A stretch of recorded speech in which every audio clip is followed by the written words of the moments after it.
আগামী 1 জুলাই তারা এই জুন মাসের 3000 করে টাকা অ্যাকাউন্টেও পেয়ে যাবেন, ঢুকে যাবে। তো বন্ধুরা, এই মুহূর্তে বিরাট বড় খুশির খবর আপনারা শুনতেই পেলেন। মুখ্যমন্ত্রী ঘোষণা করে দিলেন, যারা এখনো পর্যন্ত অন্নপূর্ণা ভাণ্ডার প্রকল্পের টাকা ব্যাংক অ্যাকাউন্টে পাননি তাদের এই জুন মাসের টাকা কিন্তু জুলাই মাসেই আপনাদের অ্যাকাউন্টে দেওয়া হবে। সেই সঙ্গে তিনি আজ ঘোষণা করে জানিয়ে দিলেন কারা এই অন্নপূর্ণা ভাণ্ডার প্রকল্পের টাকা ব্যাংক অ্যাকাউন্টে পাবেন না।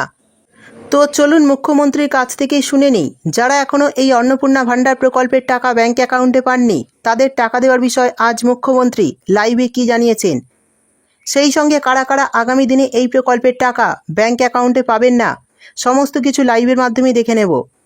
তার আগে ভিডিওটি একটু স্কিপ না করে পুরোটা দেখবেন। আর যদি আপনি আমাদের চ্যানেলে নতুন এসে থাকেন তাহলে ভিডিওর নিচে যে সাবস্ক্রাইব বাটনটি আছে সেটি ক্লিক করে চ্যানেলটি সাবস্ক্রাইব করে দিন।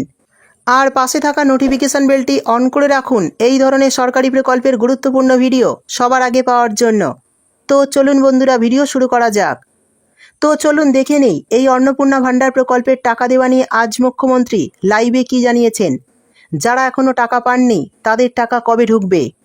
তৃতীয় সেটি হলো আমাদের অন্নপূর্ণা যোজনা। আপনারা জানেন যে কেন আমরা ফর্ম ছাপিয়ে ভেরিফিকেশন করে আমরা উপযুক্ত প্রাপকদেরকে চিহ্নিত করছি। কারণ বিগত সরকারের যে লক্ষ্মী ভাণ্ডার প্রকল্প, এই প্রকল্পে ব্যাপক দুর্নীতি হয়েছে। মুর্শিদাবাদ জেলার জঙ্গিপুর ব্লকে সেখানে প্রায় 4-4.5 হাজার পুরুষরা লক্ষ্মীর ভাণ্ডারের টাকা তুলে নিয়ে চলে গেছে। কৃষ্ণনগর 2 নম্বর ব্লকে নদিয়া জেলায় একটা অঞ্চলে 173 জন পুরুষ লক্ষ্মীর ভাণ্ডারের টাকা তুলেছে। আমাদের মঞ্চে ডিজিপি আছেন, তিনি তার পুলিশ সিআইডি তদন্ত করছে।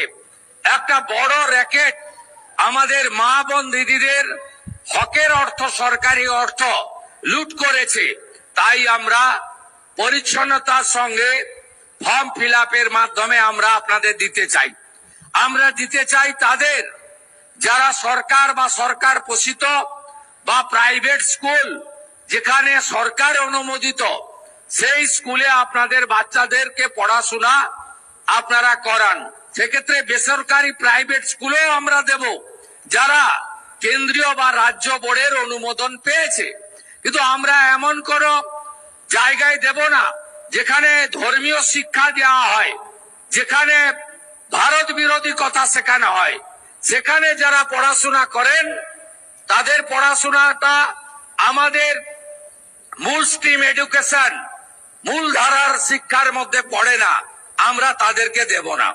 যারা ভারত সরকারের, রাজ্য সরকারের বিভিন্ন ভ্যাকসিনেশন কর্মসূচিতে অংশগ্রহণ করেন না, ভ্যাকসিনেশন যখন হয় বলে এই টিকা আমার বাচ্চাকে লাগাবো না, এটা জন্ম নিয়ন্ত্রণের টিকা, তাই আমরা তাদেরকেও দেব না। তাই আপনারা সহযোগিতা করুন। ইতিমধ্যে জুন মাসে 3 তারিখে 28 লক্ষ মা বোন দিদির অ্যাকাউন্টে 3000 টাকা করে ঢুকে গেছে।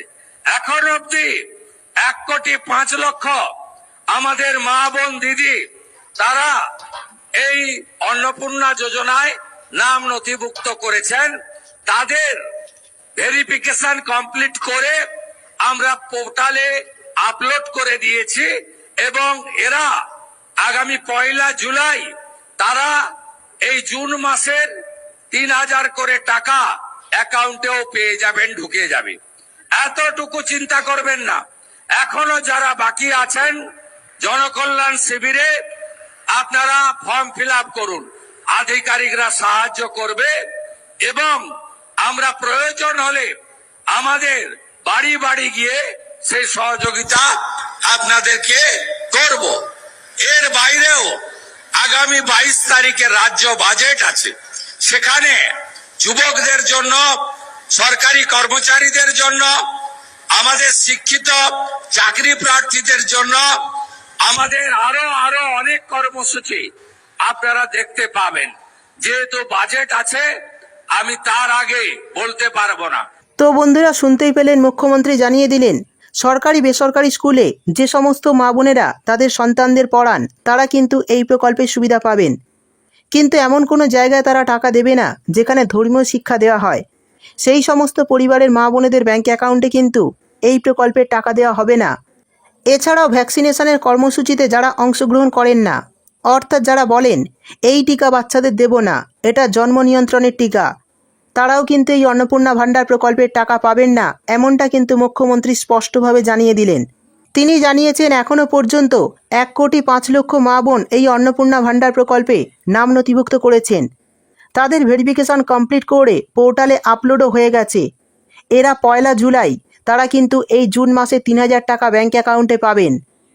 অর্থাৎ এই জুন মাসে কিন্তু আপনারা অন্নপূর্ণা ভাণ্ডার প্রকল্পের টাকা পাবেন না যারা, তারা কিন্তু জুলাই মাসের 1 তারিখেই এই অন্নপূর্ণা যোজনা 3,000 টাকা ব্যাংক অ্যাকাউন্টে পাবেন। অর্থাৎ যারা এখনও পর্যন্ত এই অন্নপূর্ণা ভাণ্ডার প্রকল্পের টাকা ব্যাংক অ্যাকাউন্টে পাননি, আজ মুখ্যমন্ত্রী স্পষ্টভাবে ঘোষণা করে জানিয়ে দিলেন আপনাদের টাকা কিন্তু জুলাই মাসের 1 তারিখে দেওয়া হবে। ইতিমধ্যে আপনাদের কিন্তু ভেরিফিকেশন কমপ্লিট করে পোর্টালে আপলোডও করা হয়ে গেছে। জুলাই মাসের 1 তারিখেই কিন্তু ডিবিটির মাধ্যমে আপনাদের ব্যাংক অ্যাকাউন্টে এই জুন মাসের টাকা ঢুকে যাবে। এরই পাশাপাশি মুখ্যমন্ত্রী জানিয়ে দিলেন যারা এখনও অন্নপূর্ণা ভাণ্ডার প্রকল্পের জন্য আবেদন করতে পারেননি, তারা এই জনকল্যাণ শিবিরে এই প্রকল্পের জন্য আবেদন করতে পারবেন এবং আবেদন করলেই কিন্তু আপনাদের ব্যাংক অ্যাকাউন্টে টাকা দেওয়া হবে। এছাড়াও যারা এই ফর্ম ফিল আপ করতে পারবেন না, তাদের জন্য কিন্তু সরকারি আধিকারিকরা বাড়ি বাড়ি আসবেন, সেটাও তিনি কিন্তু বলে দিলেন। এরই পাশাপাশি আরও বড় খুশির খবর আপনাদের জন্য জানিয়েছেন তিনি। আগামী 22শে জুন রাজ্য বাজেট আছে, সেই বাজেটে কিন্তু একাধিক নতুন প্রকল্প চালু করা হতে পারে, এমনটাও তিনি কিন্তু জানিয়ে দিলেন। তো বন্ধুরা, এই বিষয়ে যদি আপনাদের কিছু জানার থাকে অবশ্যই কমেন্ট করে জানাবেন। ভিডিও ভালো লাগলে একটি লাইক দিয়ে বন্ধুবান্ধবদের সঙ্গে শেয়ার করতে ভুলবেন না। ভিডিওটি দেখার জন্য আপনাকে অসংখ্য ধন্যবাদ।